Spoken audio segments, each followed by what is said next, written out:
सबसे पहले आज के एडिटोरियल का टाइटल देखते हैं, इंक्रीमेंटल विन। इंक्रीमेंटल का मतलब होता है चरण दर चरण, धीरे धीरे विन, कि आप धीरे धीरे लगातार जो है जीतते चले जाओ। अब यहाँ हम एडिटोरियल पढ़ेंगे तो समझ में आएगा कि भाई बात किसकी हो रही है। कॉप 27 कमिट्स टू, कमिट के बाद में टू प्रेपोजिशन आता है। कंपनसेशन फंड, कंपनसेशन का मतलब होता है हर जाना, कि भाई जो नुकसान हुआ है उसकी भरपाई करना, उसे हम बोलते हैं कंपनसेशन। तो कुल मिला के ये जो कॉप 27 मीटिंग हुई, इसमें इस बात के प्रति प्रतिबद्धता, कमिट का मतलब होता है डेडिकेशन दिखाना किसी बात के प्रति, तो कुल मिला के इस बात के प्रति डेडिकेशन दिखाया गया कि कंपनसेशन फंड जो है निर्मित किया जाए।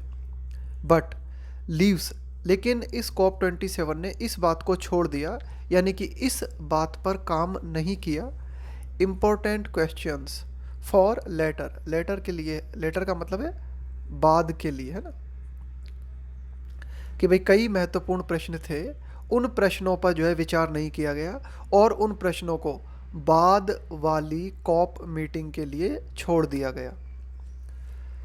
देखो यहाँ पे कंपनसेशन फंड का मतलब है कि जो जलवायु परिवर्तन हुआ है उसके कारण जो कई देश हैं उन्हें बहुत ज़्यादा नुकसान जो है झेलना पड़ा है, तो उन्हें कुछ हर्जाना दिया जाए ताकि उस नुकसान की भरपाई हो सके। The 2 week long climate conference, conference का मतलब एक तरीके की मीटिंग, एक तरीके का सम्मेलन, ठीक है, इन इजिप्ट। तो ये 2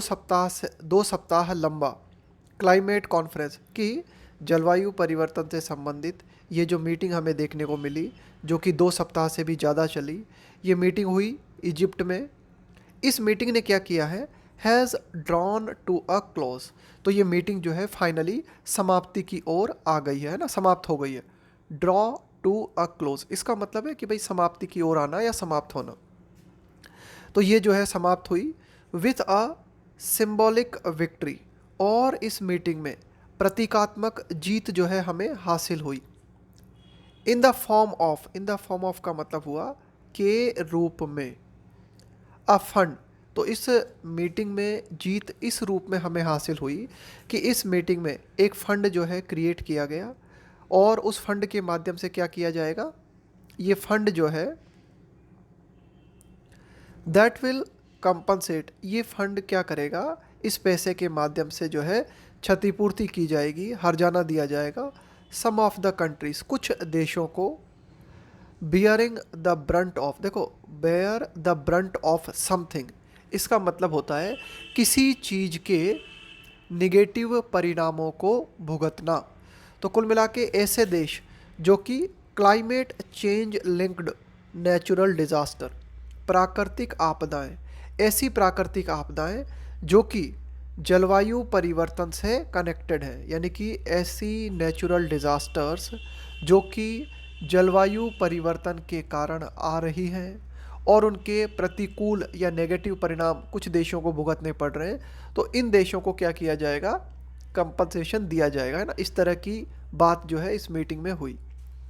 हाउएवर, हालांकि progress on action to keep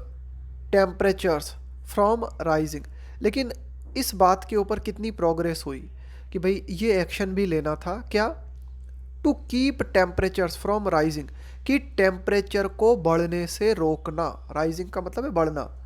beyond 1.5 degree Celsius of pre industrial levels was limited, यानी कि प्री इंडस्ट्रियल लेवल, यानी कि ये जो औद्योगिक युग है इससे पहले जो टेम्परेचर था वहाँ तक टेम्परेचर को लाना, कुल मिला के टेम्परेचर जो है ना वो बढ़ चुका है, तो उस टेम्परेचर को कम करने के ऊपर जो है प्रोग्रेस की अगर हम बात करें तो वो प्रोग्रेस बहुत ही लिमिटेड थी, वो प्रोग्रेस बहुत ही सीमित थी।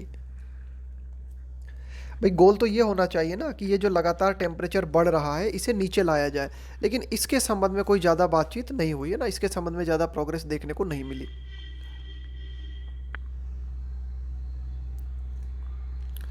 The 27th edition of the United Nations conference, तो ये जो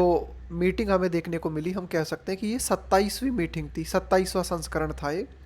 यूनाइटेड नेशंस कॉन्फ्रेंस कि यूनाइटेड नेशंस की जलवायु परिवर्तन को लेकर इस कॉप मीटिंग को, ये 27वीं मीटिंग थी। Of the parties was projected, तो इस मीटिंग के बारे में ये प्रोजेक्ट किया गया था। प्रोजेक्ट करने का मतलब होता है आकलित करना, एक अनुमान लगाना। टू बी का मतलब है होना। एन इम्प्लीमेंटेशन कॉप, इम्प्लीमेंटेशन का मतलब होता है किसी चीज़ को क्रियान्वित करना, उसको लागू करना, लागूकरण है ना, कॉप। तो इस मीटिंग के बारे में ऐसा आकलित किया गया था कि ये मीटिंग जो है एक तरीके से लागूकरण के रूप में साबित होगी, है ना। इस मीटिंग के माध्यम से जो है जो भी बातें हैं उनका क्रियान्वयन किया जाएगा, यानी कि उन्हें व्यवहार में लाया जाएगा। तो इस मीटिंग के बारे में सोचा गया था कि दैट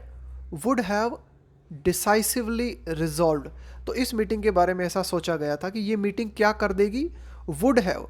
डिसाइसिवली का मतलब हो गया निर्णयात्मक तौर पे, है ना, बिल्कुल एकदम पक्के तौर पे।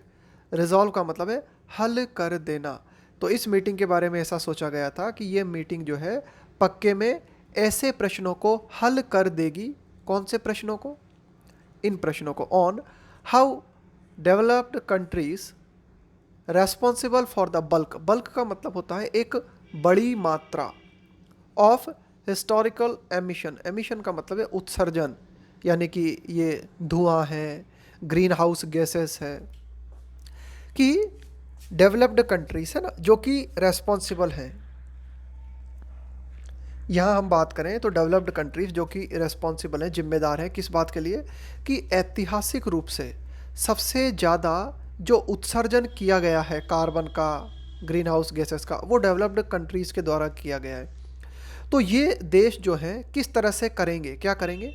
Would make good on an old promise, है ना।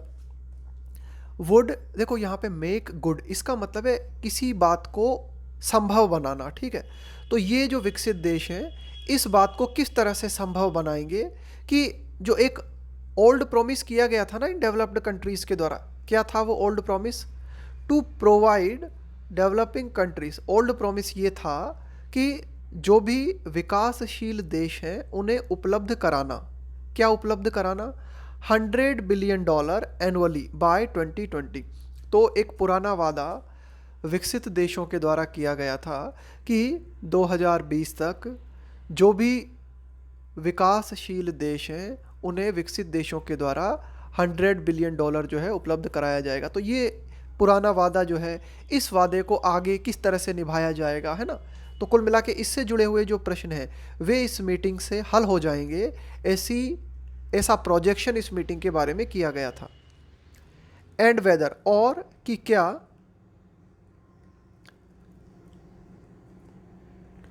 The world would commit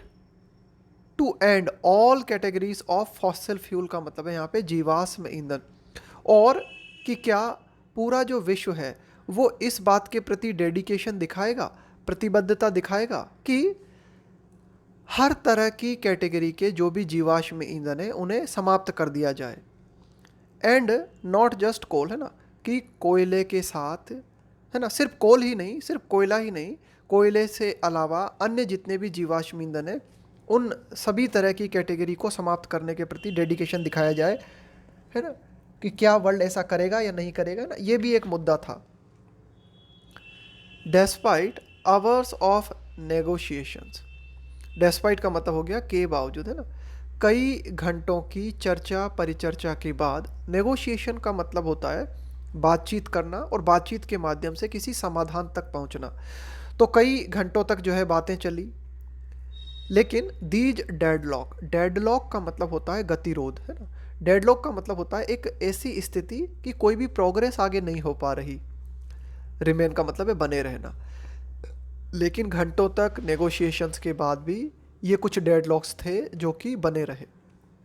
COP27 will certainly be remembered, कि COP27 मीटिंग जो है इसे निश्चित तौर पे याद किया जाएगा एक ऐसी मीटिंग के रूप में, as the COP of loss and damages, अब ये लॉस एंड डैमेज क्या है, इसको हम जो है आगे आगे समझाया जाएगा। तो लॉस एंड डैमेजेस के रूप में COP27 को याद रखा जाएगा। अ नियरली 3 डिकेड ओल्ड मूवमेंट, लगभग 3 दशक पुराना एक आंदोलन है ना, एक मूवमेंट शुरू हुआ था, लगभग 3 दशक हो गए इसे, है ना।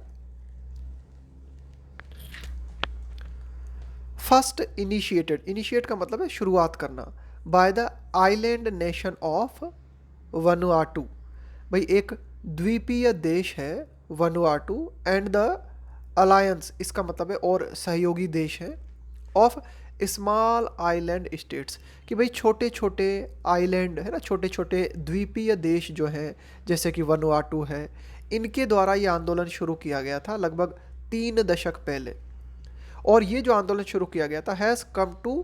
पार्शियल फ्रूशन, पार्शियल का मतलब है आंशिक रूप से, फ्रूशन का मतलब है फल मिलना, कि ये जो आंदोलन शुरू किया गया था इसका आंशिक रूप से फल मिला है। यानी कि ये जो द्वीपीय देश थे ना, इन्होंने ये आंदोलन चलाया था कि भाई ये जो जलवायु परिवर्तन हो रहा है इसके, और ये जो एक तरीके से तापमान में बढ़ोतरी हो रही है, इसका सबसे ज़्यादा खामियाजा, इसका सबसे ज़्यादा नुकसान जो है हमें झेलना पड़ रहा है। ठीक है, हम जो है डूबने की कगार में पहुंचते जा रहे हैं धीरे धीरे।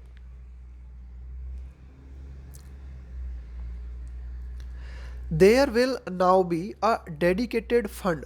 अब जो है एक डेडिकेटेड फंड रहेगा, है ना, एक डेडिकेटेड फंड जो है उसको निर्मित किया जाएगा,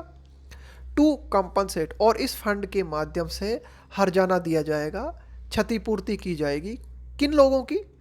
द मोस्ट वल्नरेबल। देखो वल्नरेबल स्थिति में होने का मतलब है आप सबसे ज़्यादा कमज़ोर स्थिति में हो। वल्नरेबल स्थिति में होने का मतलब है कि कोई भी जो खतरा है या कोई बीमारी है उसकी चपेट में आप सबसे पहले आओगे, है ना। वल्नरेबल होने का ये मतलब होता है ना, बहुत ही नाजुक स्थिति में, बहुत ही कमज़ोर स्थिति में होना। डेवलपिंग कंट्रीज़, तो कई जो विकासशील देश हैं जो कि जलवायु परिवर्तन के प्रति बहुत ही ज़्यादा वल्नरेबल है, यानी कि इन पर जलवायु परिवर्तन का प्रभाव सबसे पहले पड़ेगा, तो इनको क्या किया जाएगा, इस डेडिकेटेड फंड के माध्यम से जो है कंपनसेशन दिया जाएगा, है ना, ताकि जलवायु परिवर्तन के जो निगेटिव परिणाम हैं उन्हें रोका जा सके। दैट, यहाँ पे दैट आया है इन डेवलपिंग कंट्रीज़ के लिए, इन विकासशील देशों के लिए, है ना। तो that are already bearing the brunt of climate change linked natural disaster, और ये देश जो है, यानी कि ये जो विकासशील देश हैं, ये पहले से ही बियरिंग द ब्रंट ऑफ का मतलब है नेगेटिव परिणामों को झेलना, कि क्लाइमेट से संबंधित, है ना, climate change linked natural disaster, की इन विकासशील देशों को पहले से ही कई सारे प्राकृतिक आपदाओं का सामना करना पड़ रहा है जो कि जलवायु परिवर्तन से जुड़ी हुई है, यानी कि जलवायु परिवर्तन से जुड़ी हुई जो नेचुरल डिज़ास्टर्स हैं उनके नेगेटिव परिणाम इन डेवलपिंग कंट्रीज़ को भुगतने पड़ रहे हैं। LND, तो ये जो LND निर्मित किया गया है ना, loss and damage, refers to, है ना, ये किस बात को दिखाता है, किस बात को दर्शाता है, impacts of climate change that can not be avoided, है ना। इम्पैक्ट्स का मतलब हो गया प्रभाव, कि जलवायु परिवर्तन के प्रभाव that can not be avoided, जिनको कि टाला नहीं जा सकता। आइदर, है ना, आइदर का मतलब है जैसे आपके पास दो चॉइस हैं कि या तो इसके द्वारा या इसके द्वारा। मिटिगेशन का मतलब होता है कम करना किसी चीज़ को, मिटिगेट का मतलब है कम करना। Cutting green house gas emission, देखो जो ग्रीन हाउस गैस हैं जो कि क्लाइमेट चेंज के लिए जिम्मेदार हैं, ठीक है, टेम्परेचर में बढ़ोतरी के लिए जिम्मेदार हैं, उनका जो उत्सर्जन है उसको कम कर दिया जाए। फिर भी आप फिर भी हम के जो है ना क्लाइमेट चेंज को पूरी तरीके से नहीं टाल सकते। और अडेप्शन, अडेप्शन का मतलब है कि भाई किसी चीज़ को अपनाना, है ना, किसी चीज़ के अनुकूलित हो जाना। मॉडिफाइंग का मतलब है परिवर्तित करना किसी चीज़ को, ठीक है। प्रैक्टिसेस का मतलब है कुछ ऐसी,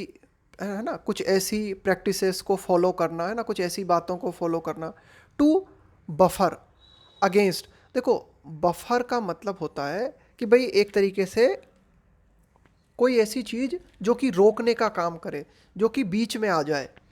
अगेंस्ट क्लाइमेट चेंज इम्पैक्ट, कि जलवायु परिवर्तन के जो प्रभाव हैं उनको बफर करने का काम करे, उन्हें कम करने का जो है काम करे, है ना, ठीक है। तो कुल मिला के ऐसे ऐसे अगर हम ऐसी बातों को अपनाते हैं जिनके माध्यम से क्लाइमेट चेंज कम हो सके, ग्रीन हाउस गैसों में जो है हम के उत्सर्जन में कमी कर सकें, तो इन सब के द्वारा भी जो क्लाइमेट चेंज के इम्पैक्ट्स हैं, है ना, उनको टाला नहीं जा सकता, उनसे बचा नहीं जा सकता। तो इसी के लिए ये जो L&D है इसको निर्मित किया गया है। They also include not only economic damage to property. अब देखो इस L&D में जो है क्या क्या रखा गया है, नॉट ओनली, न केवल इस बात को शामिल किया गया कि भाई आर्थिक नुकसान झेलने पड़ते हैं विकासशील देशों को खास करके, है ना, तो प्रॉपर्टी को जो नुकसान होता है, but also loss of livelihoods, इसके साथ ही साथ लाइवलीहुड का मतलब होता है आजीविका, कि कई जो लोग हैं उन्हें आजीविका का नुकसान भी झेलना पड़ता है, ठीक है ना, and the destruction of biodiversity. इसके अलावा क्लाइमेट चेंज के कारण हमें क्या देखने को मिलता है, विनाश किसका, बायोडाइवर्सिटी, जैव विविधता को भी नुकसान झेलना पड़ता है। एंड साइट्स, साइट्स का मतलब है यहाँ पे कुछ जगह है, कुछ स्थल, दैट हैव कल्चरल इम्पोर्टेंस, है ना, दैट हैव कल्चरल इम्पोर्टेंस, यानी कि सांस्कृतिक रूप से कुछ जगह है जिनका कि बहुत ही ज़्यादा महत्व है, उनका भी नुकसान हमें झेलना पड़ता है क्लाइमेट चेंज के कारण।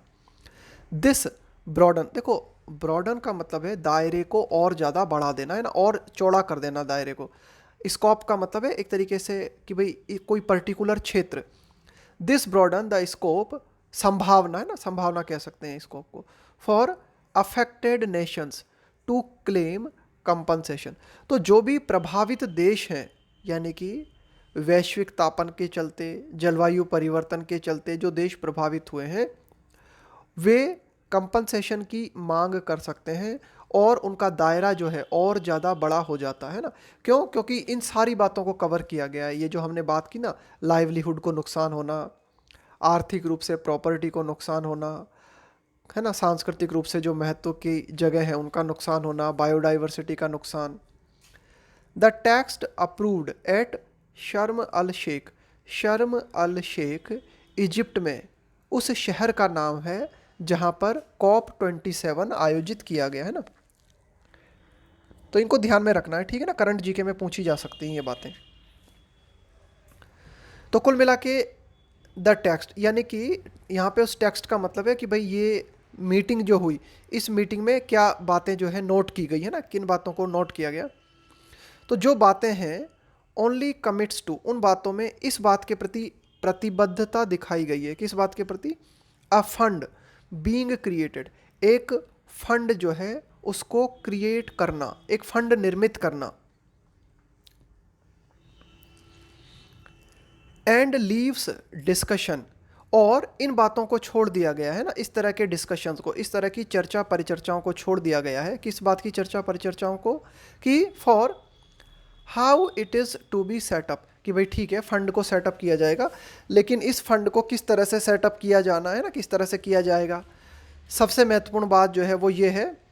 कि who will pay how much to it, कि कौन सा देश कितना जो है इस फंड के लिए पैसा देगा। तो ये सारी बातें जो हैं ये फ्यूचर कॉप नेगोशिएशंस के लिए, फ्यूचर कॉप मीटिंग्स के लिए छोड़ दी गई हैं। While there have been nominal commitments, जबकि हम क्या देखते हैं,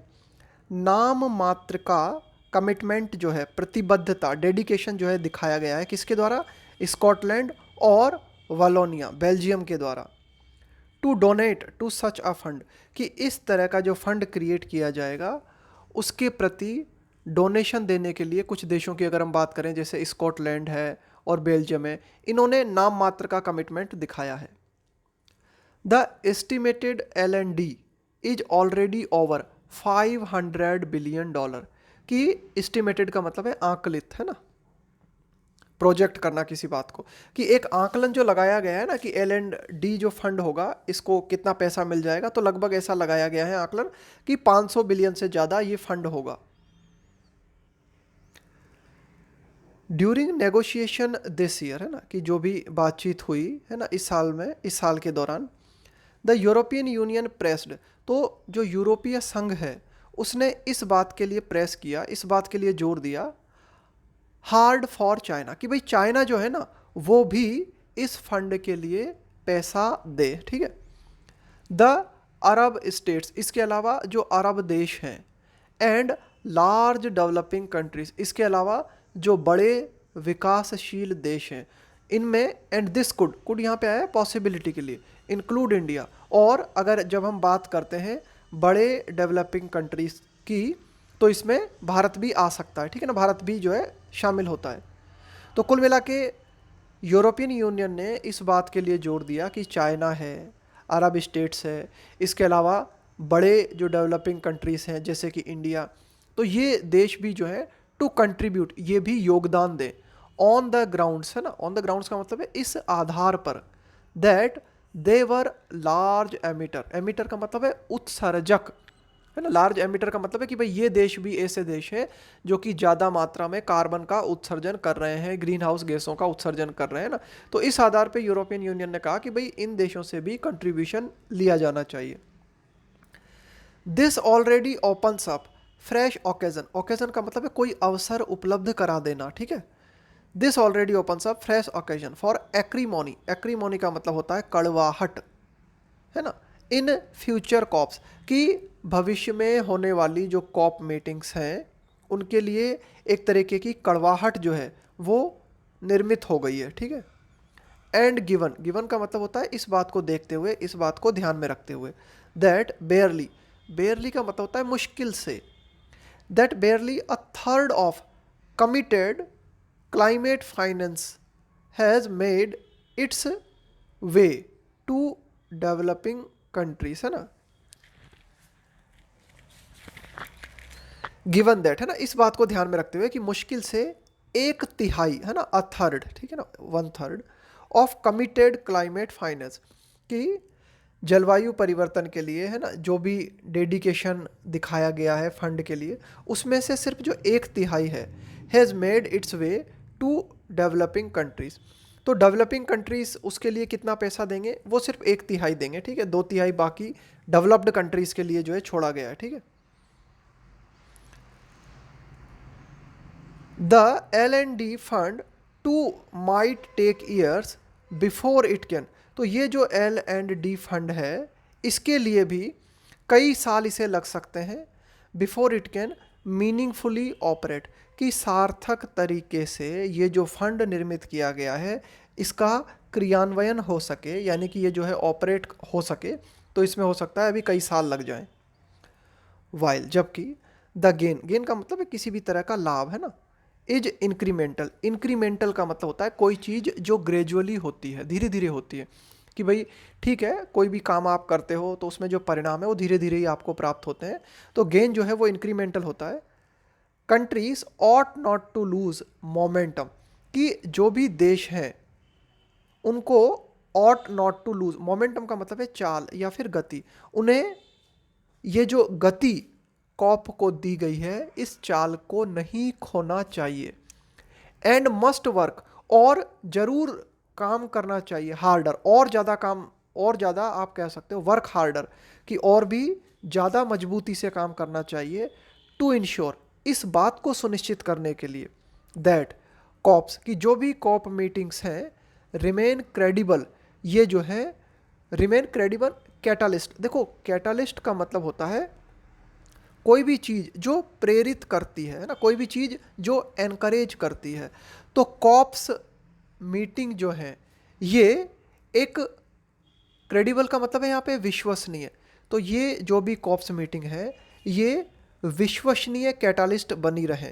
ठीक है, यानी कि ये मीटिंग्स जो है लगातार प्रेरित करती रहे क्लाइमेट चेंज के प्रति सकारात्मक परिवर्तन के लिए, ठीक है ना, इस बात के लिए लगातार जो है प्रयास करते रहना चाहिए। And are not occasion, occasion का मतलब है किसी बात के लिए अवसर, और ये जो मीटिंग है ना ये मीटिंग्स इस बात के लिए अवसर नहीं बनना चाहिए, किस बात के लिए, फॉर पिरिक विक्ट्री, देखो पिरिक विक्ट्री का मतलब होता है ऐसी जीत जिसकी कीमत बहुत ज़्यादा चुकानी पड़ती है। उदाहरण के तौर पे आप अदालत में कोई केस लड़ रहे हो, वो केस आप जीत गए, लेकिन वकील की फीस आपको इतनी देनी पड़ गई कि आपका जीतना न जीतना बराबर हो गया। तो एक ऐसी जीत जिसमें आपका नुकसान बहुत ज़्यादा हो जाता है, उस तरह की जीत को कहा जाता है पिरिक विक्ट्रीज, है ना। तो कुल मिला के ये जो भी कॉप मीटिंग्स होती हैं, इनका जो भी परिणाम निकले, वो परिणाम ऐसा नहीं होना चाहिए कि वो पिरिक विक्ट्री जो है साबित हो, यानी कि